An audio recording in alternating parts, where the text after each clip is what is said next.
We were the ones doing the carpentry and the plumbing in the houses that was built here for them to live in. Wow, from the science of the architecture, yeah, all that came from the Moors. Seems to be my middle name. All odds against me.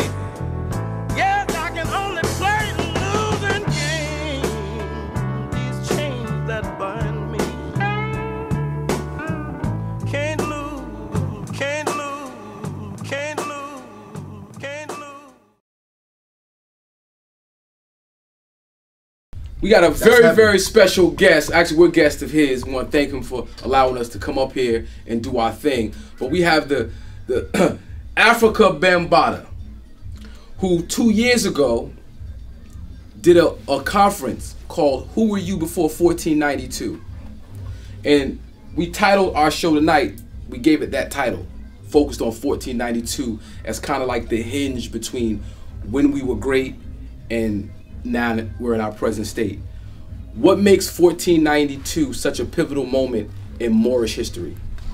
Well, 1492 is when, after they had the war going on with the Moors over in Europe, that's when Columbus and all of them started talking about, yo, you know, the Moors got it going on over there in the Americas. So many people think that Columbus never knew how to get to Americas. You know, you got the story when he was looking for America, and everywhere he went, he was looking for India. So he ended up going East India, West India, and we got Canadian Indians, American Indians, but that wasn't true. He knew how to get here. He had the maps of the Moors. It was Pedro the Moor who navigated him over here, and they came here to get it on and to fight with the Moors. Just like Jefferson, the president, is really the true one who really chopped down that cherry tree. Everybody think it is George Washington, but it was Jefferson who put that full-scale war that fought against those Moors and those Seminoles down there with the Seminoles War. What's the cherry tree? The cherry tree was the Moorish flag that was flying over here. Wow. So you know, and Masonic type thing when they say, you know, they cut down the cherry tree. The cherry tree is that Moorish red flag. You know, that flag is all red with the green star, which is the seal of Solomon. These are our sciences. These are our stuff that they have taken from us. Stolen legacy. Wow. Now, we were talking about, you know, relative to 1492, you got Columbus on the rise, but you also had the Inquisition going on. And when I talk to our, you know, our people in the street, and you mentioned Christopher Columbus, 1492, they all know what that is. But you go, well, what about the Inquisition? And they go, yeah, I heard of the Inquisition. Like, well, that's 1492. Like, wow. And that was Spain. Like, we never put the two together. We don't think that the two were connected. Can you elaborate on that a little bit, Ben? Yeah, they definitely is connected.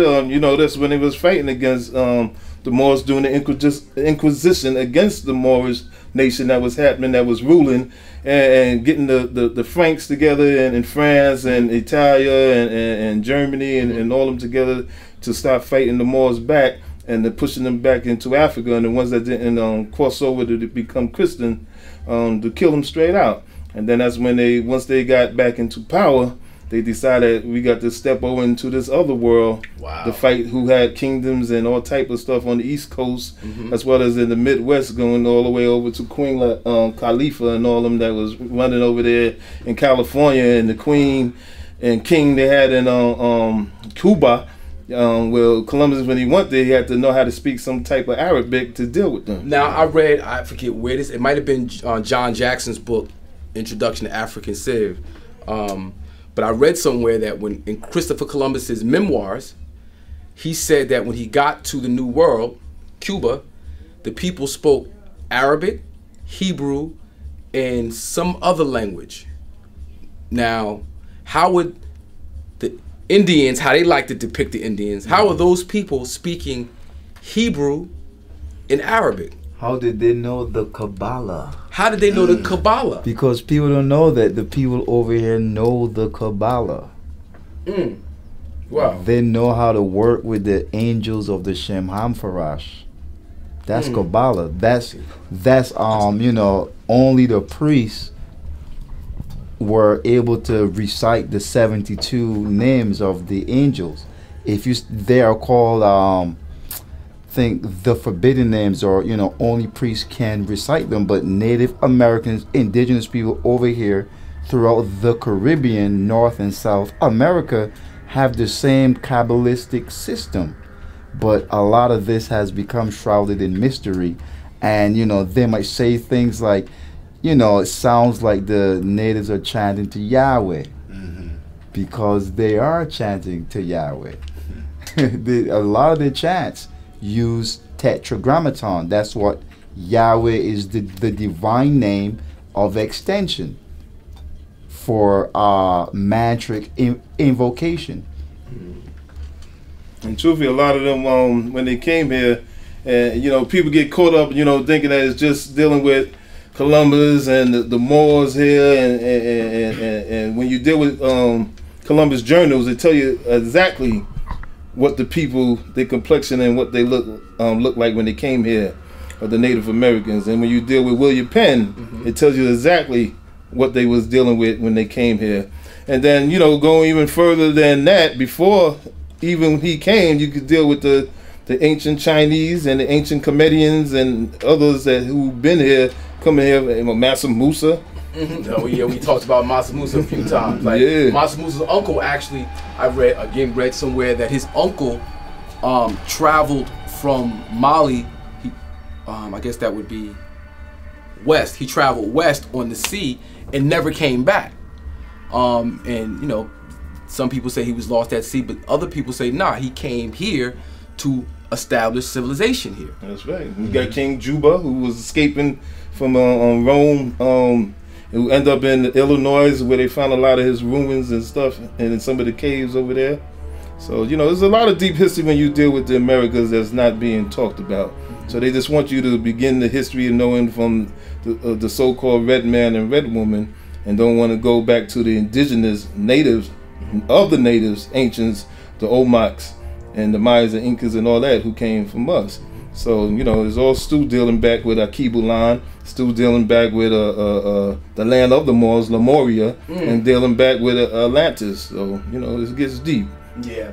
You know, brother Ahmed Rashid opened my eye up to something back to 1492 in Spain. Because when we learn about 1492 and the Inquisition in school, they're always talking about the Catholics kicked the Jews out. It's always about the Jews, the Jews. And then, you know, Brother Ahmed showed how that these were Moors who were practicing esoteric knowledge and information, Kabbalah. They were Sufi Muslims. They had an esoteric thing going on that threatened the Catholic Church, which was about dogma. It was about, you know, the world is flat. It was not about science and math. It was about belief. It wasn't about knowledge. And they had to rid Europe, the world, of the Moors, because the Moors was about math and science, and man, know thyself. Woman, know thyself. Know who you are in relationship to these corporations, these churches, these different organizations that act as the Antichrist means in place of God. It doesn't mean against God, it means in place of God. So we keep going to these organizations because we don't know who we are as Moors.